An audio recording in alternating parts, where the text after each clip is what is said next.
Hello, this is Hart, and what I'm doing right now is a process video for what I do to make a card for a family member. There's a lot of thought that I put into gathering the supplies. I will look for images that I know they love.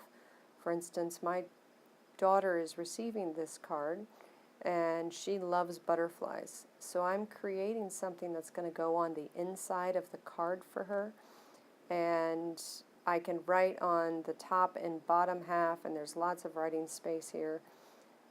And this little gadget is a new gadget. It's so you can make file folders out of everything.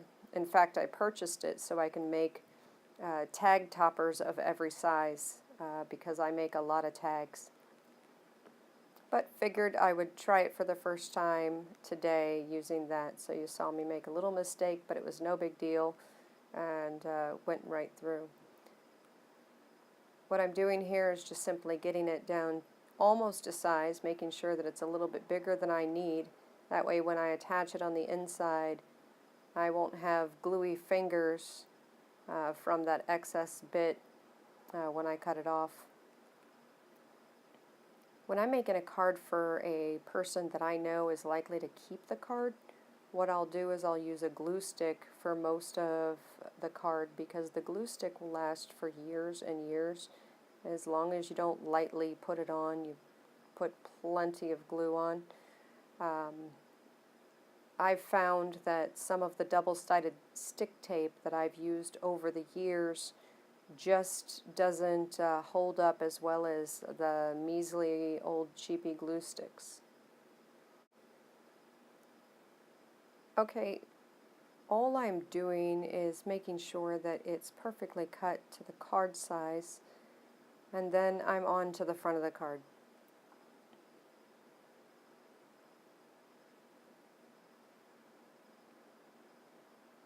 Now on the front of the card, I chose this image out of my scrap pile, and then I also chose some other papers that were in the scrap pile that match the color scheme.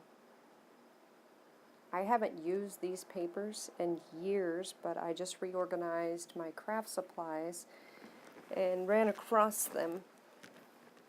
They're from the old days when I used to scrapbook a ton, but ended up working perfect, and you'll see that how it comes together in the end. I brought out more paper than I needed. I also brought out more of these little images than I needed, just so I could fit through and work through which ones I was going to use on the page.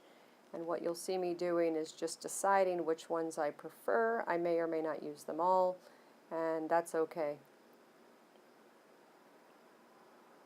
That stash actually is a bunch of small papers that I keep in an old coffee canister that are just barely smaller than the size of the coffee canister that I often go to for randomness when I'm making my cards. You'll see this luggage up at the top left there as I'm deciding how to cut or trim this chair. And that luggage reminds me of her wedding, and I really wanted to use it on the card. You'll see that I pull it out a few times, trying to use it on the card, but it just doesn't fit.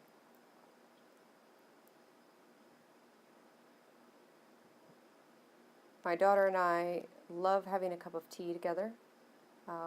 One of the things I was noticing on this piece of paper is that chair just reminded me of the tea house.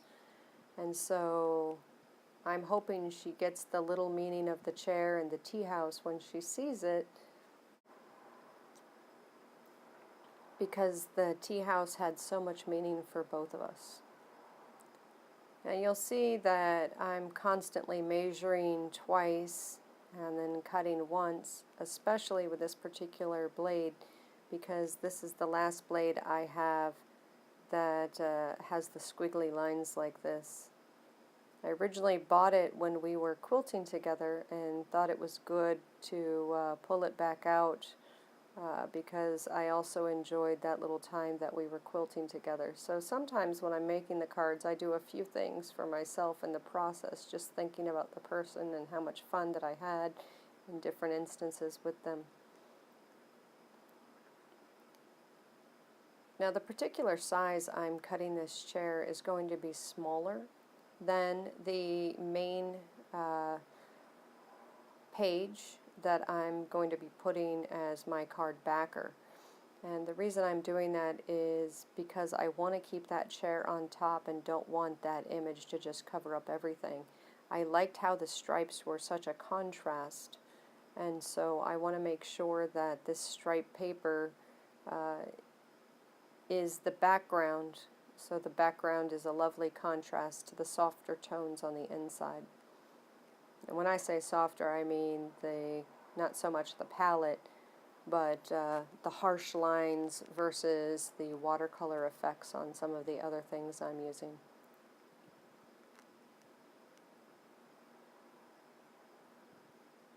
I'm lining it up against the left side to make sure that my chair is somewhere near the middle, because I know I want to put stuff on the left and the right of the chair. And so what you see me doing here is deciding how much space is there going to be for me to put a pocket or a background for something. And so I've just decided that's it. I am going to make a little pocket. Thinking to myself, darn it, I can't use that luggage. It's just too wide. I want to use the luggage. But no luggage. This little corner piece was cut from a magazine, and it's just a little too realistic for the image. It wasn't flowing, so you'll see me put it on several different times and taking it off. And I'm pretending to make a tag that's going to slide in and out of a pocket right there, and I decided for sure, that's it, I'm going to make a pocket. So I have some lined paper that is from a 50 States book when I went and visited the States on a road trip in an RV, and I use this little 50 States paper of the states we didn't visit on a lot of my card backs because I love the color of that paper. I tend to corner around many of my tags that I don't put a pretty top to. Oops, sorry for hitting the tripod there for you, a little bouncy. And I also darkened the edges on the tags. That way they stand out. And so I'm not sure exactly how this one's going to stand out, so I just start darkening right away, just in case I'm going to use it as is. Nope, I decide I'm going to put it on a white paper. So I'm dirtying up that paper a little bit with what you wouldn't believe. It's just a used up washi tape roll that was plastic, and I used that thing a lot actually. Everything from putting my 2 fingers and using the soft round edge to burnish things, to making marks to dirty up things, and I keep it in with my stamp pads. I have 2 different sizes that you see on the table there. The image I'm attaching now is a man riding a bull, as if it's in a bull market with a graph that is going up. And I thought this was great for a birthday because my background is finance, and on the image with the bull market, I was thinking that maybe this year is going to be even better for her.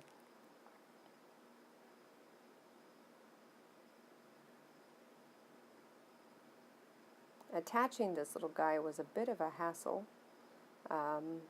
but I decided that it just wasn't enough to have the bull market, so I fussy cut some hearts that you can see me also attaching. And these little hearts came from some scraps from that chair paper. kind of funny how much time that I actually put into these little tabs and things.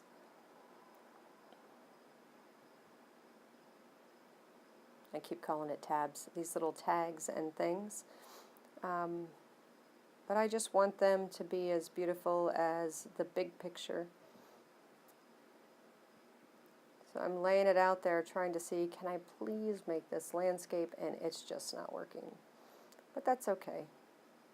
In portrait form it'll be fine. I'm pretending to slide it in and out to make sure that it's going to be easy, and I'm realizing that I'm going to have to use some very tiny double-sided stick tape to make it work, so that one's not going to be glued on with a glue stick, so I'm hoping that pocket stays long term with this score tape, double-sided stick tape. I'm measuring it to make sure I get an exact cut, and like I said, I measure, then I measure again, and then I measure again, so I'm sorry that I have to torture you with my measuring. Okay, I'm thinking again, oh, what if I do it like a junk journal and attach it like this? Oh, darn it, I'm going to cover up too much of the image. I won't be able to make it a flip out. So I go ahead and punch it to become a tag. Once I know for sure it has to be a tag. So I'd already forgotten the measurements. Goodness knows I am the most forgetful person. Now my pretty little watercolor paper is going to be the image, and as I cut it, I'm cutting it at 2.5 inches. It just worked out to be a perfect little 2.5 inches wide, and I'm not too worried about the bottom being a little scruffly.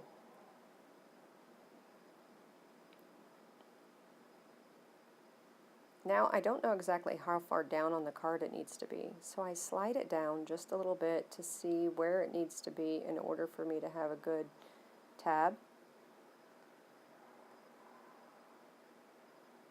I cut out using my circle punch on most of my pockets just to make it clear to people that this is where you're going to pull something out, because I haven't yet decided at this point what I'm going to put through the little hole or if I'm just going to leave it as a little hole. Now I'm measuring again twice to determine exactly how long to make that pocket.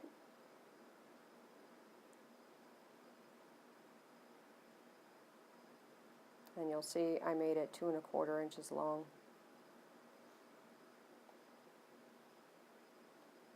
So that tape is score tape, and it's an 1/8 inch wide, and I put it on the left side, the right side, and the bottom side of my pocket. Now I do like using double-sided score tape, spelled SCOR tape, T-A-P-E. You can find it and buy it on Amazon.com, and it's nice to use on pockets because almost immediately it almost immediately sticks to the paper and holds permanently.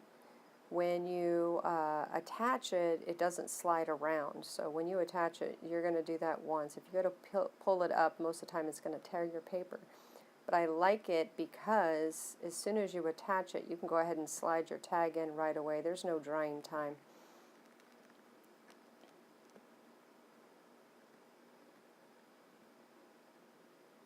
Even though I have no nails, they're pretty easy to pull off the other side of the double-sided stick.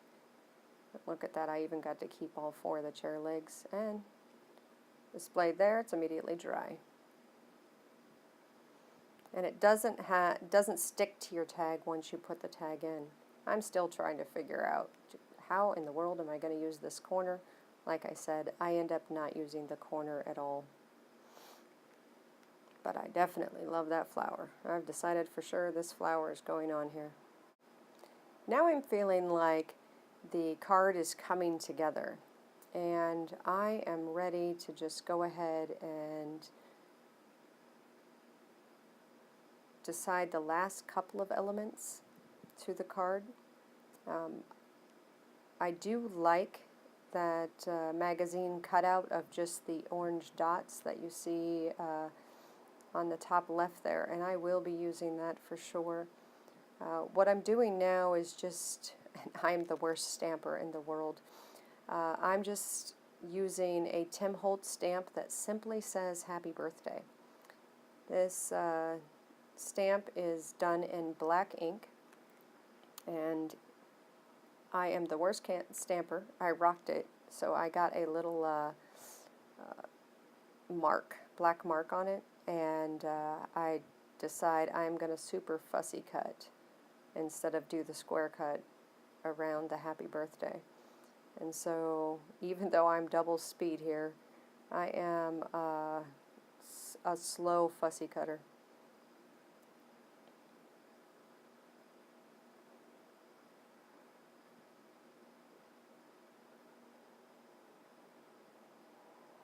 Still fussy cutting. Oh, look at that. I'm still fussy cutting.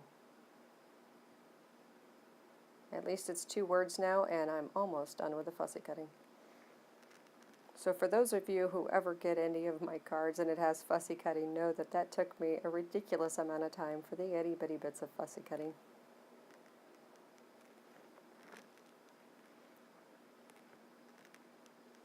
Now I ink up the edges because I noticed that there's still a little mark on there from the stamp, from where I rolled the stamp, and so the ink gives it a nice finish, and it actually helps it pop on the card as well.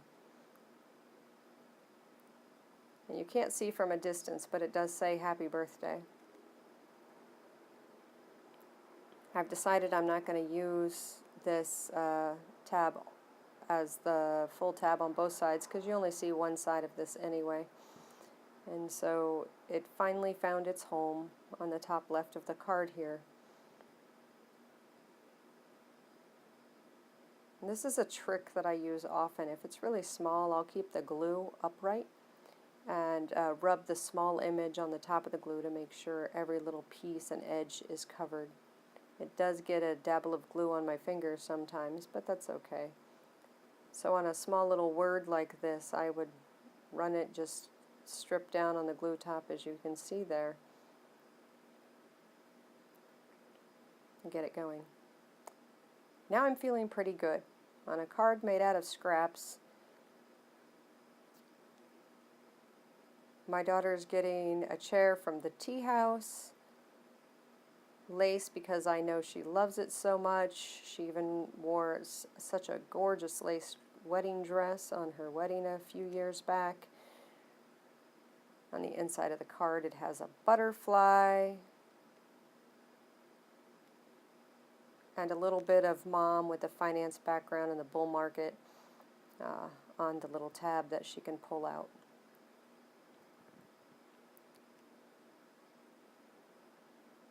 Those silver scissors you see at the top left there are my favorite pair of scissors. They cut through everything, and those are the do not touch scissors or use them on anything inside of the house, because they're my go-to for when I need to cut fabric. Paper dulls scissors pretty quickly, so only in limited circumstances do I use it to cut paper, or if I don't feel like getting up from my desk and getting my longer pair of paper scissors.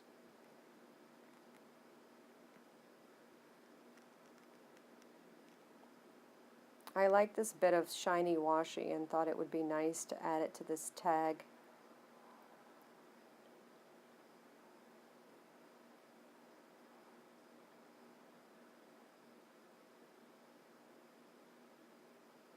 And pretty anal about cleaning my stamps and stencils. Now this big ball of yarn makes the prettiest tag tops, but it's a hassle to get it through that little hole.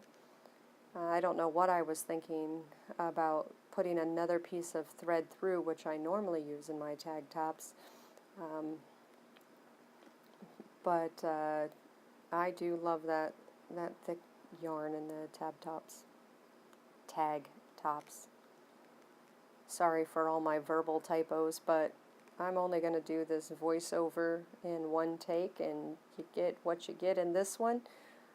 And for those of you who think it's unprofessional, for me, it's not unprofessional.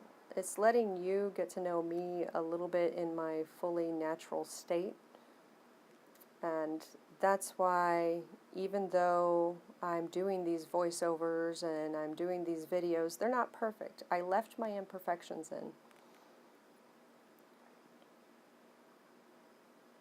That way, if you're doing them so you can make your own card and you're going through and you're thinking, oh my gosh, I'm just taking forever to decide what paper to use or to what cutout to use, you're really not.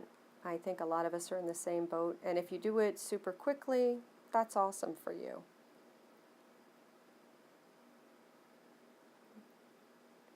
But the one thing for sure is, even though I do somewhat have a style to the types of cards that I make, and my youngest daughter pointed that out to me, that my style is lots of layers and different textures, and I tend to stay in similar color themes. Although this one is outside of my normal color theme, but she'd be, Mom, it's still your style. It's all the layers and textures. So I wanted to use that final little bit of thread because I like the other texture on there and decided, nah, it's not going to work. So I'm done. This is my card face. I'm happy with the card face as it is. And so I'm ready to just apply it to my card base. And I cut my card face as 1/4 of an inch smaller on the height and on the width. That way I have 1/8 of an inch all the way around on my card base, so it gives it an instant frame. Now you can see me using here my old washi tape where I put a couple of fingers in to help me burnish and make sure that card base is stuck down very well, doesn't bubble up in the shipping.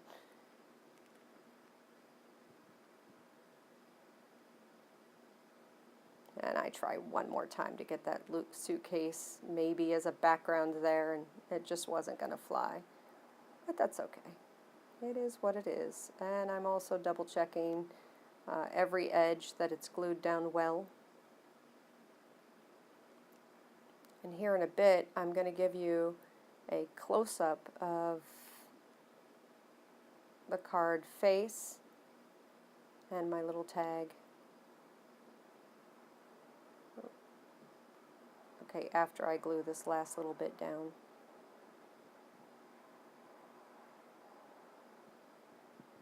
So I'm just going to write 2017 on here, but decide, no, she loves green. So I'm going to do it in my green pen.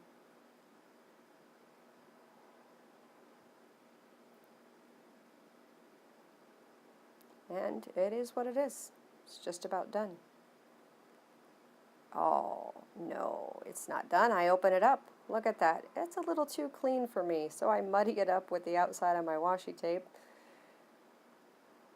This particular washi tape has a glitter type to it, and if you rub that washi tape onto the card surface or any paper surface, it leaves a little bit of a grunge. And so I decide, after I grunge that up, that I want to put that blue ink, it's a very dark blue ink, around the edges of the entire card. And that's not enough for me. I want to do a little bit more. I think it needs a little bit of washi tape on the bottom left to match the tag. And so I cut off a little strip of washi tape, put it in,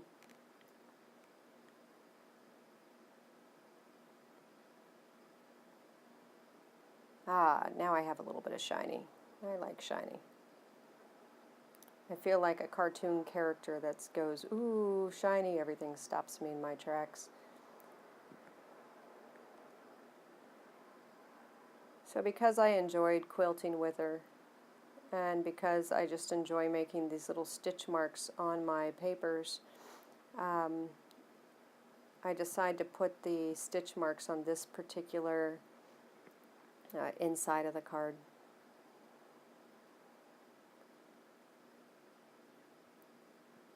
This butterfly is just not standing out enough, so I decide I'm going to draw onto the butterfly here in a second, and that's what I'm thinking about while I'm drawing this line on the outside.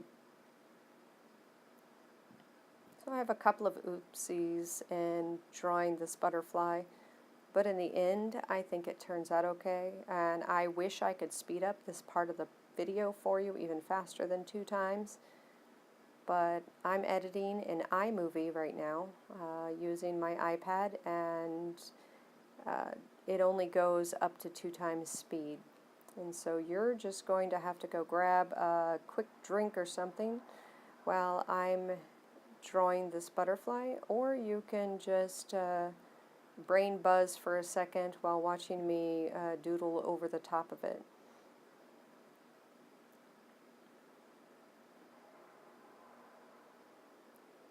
Actually, I'll give you a touch of history.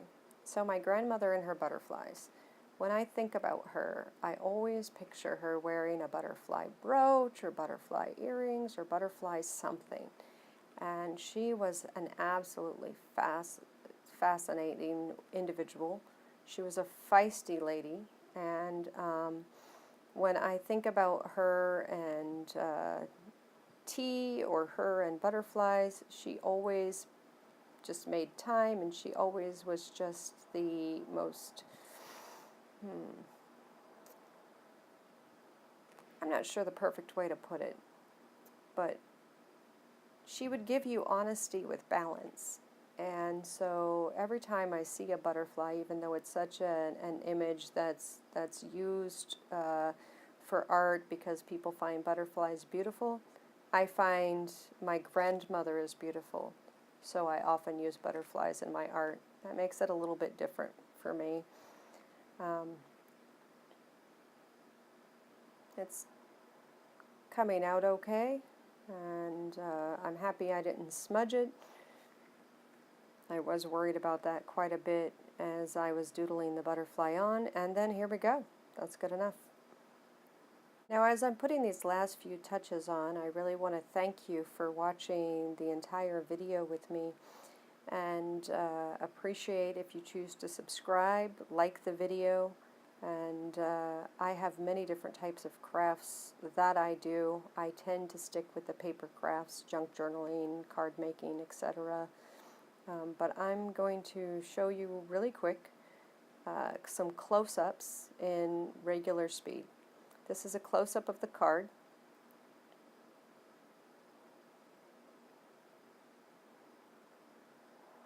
And a close-up of the tag. Now you can see that bull with the bull market in 2017. Thank you for watching.